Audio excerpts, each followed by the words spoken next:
La deuxième faculté des anges, qui sont de purs esprits, c'est leur amour, leur capacité d'aimer. Mais attention, elle est très spéciale, elle est purement spirituelle. Ça veut dire qu'ils n'ont pas du tout comme nous une capacité d'aimer en éprouvant des sentiments. Chez nous, les sentiments ont une place très importante au point que parfois on confond amour et sentiment. Alors qu'en réalité, le sentiment, c'est juste une manière d'être de notre amour qui est spécifiquement spirituel aussi. Les animaux aussi sont capables de sentiments. Ça veut dire qu'ils se tournent vers une réalité qui les attire, qui fait battre leur cœur, qui provoque en eux du plaisir.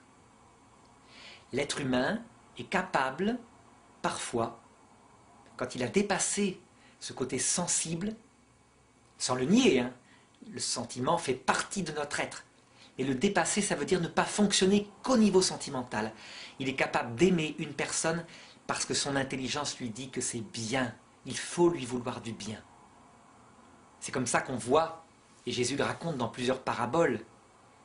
On voit par exemple un Samaritain qui aide une personne qu'il ne connaît même pas, uniquement parce que son intelligence lui dit qu'elle est blessée au bord du chemin et il faut la sauver.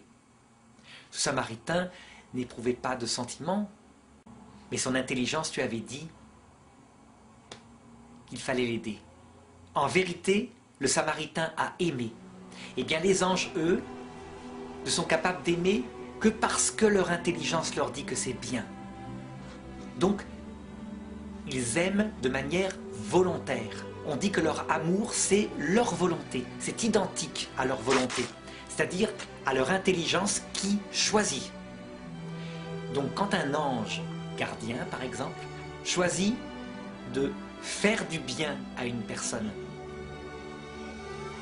c'est pas parce qu'il éprouve pour cette personne dont il est chargé des sentiments de tendresse. Non. C'est parce qu'en acte, il va lui faire du bien pour l'attirer vers le bien. À savoir, c'est sa mission dans le gardien, la vie éternelle. Il lui veut du bien et il applique le bien. Donc un ange n'est pas un être sentimental. C'est vraiment un intellectuel pur, mais sur qui on peut compter. Il n'y a pas chez lui de recherche du plaisir dans son action, mais uniquement de ce qui est bien et une détestation de ce qui est mal. Évidemment, les anges n'agissent volontairement que parce que leur intelligence leur présente une chose comme bonne. Ce qui veut dire que les démons qui se sont révoltés contre Dieu agissent selon ce qui leur paraît être le bien. À savoir, ils veulent prouver à Dieu qu'il s'est trompé. Ils veulent instaurer un monde qui leur correspond et qui serait hiérarchisé non pas sur l'humilité et l'amour, mais sur l'intelligence.